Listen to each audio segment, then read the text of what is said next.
Hey guys, I'm Anna, and today I'm going to show you how to activate your Money Network card.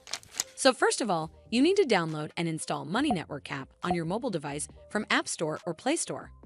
Once installed, open up Money Network app, and then over here, you'll either notice a new user option or set up a new account option.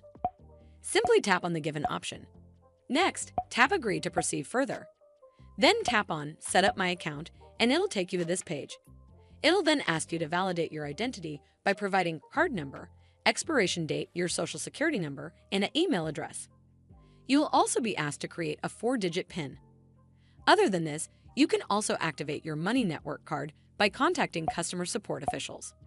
Well, that's how you activate your Money Network card. I hope you found this video helpful, and if you did, make sure you give it a thumbs up to see more videos like this, and don't forget to hit that subscribe button. We'll see you in the next one.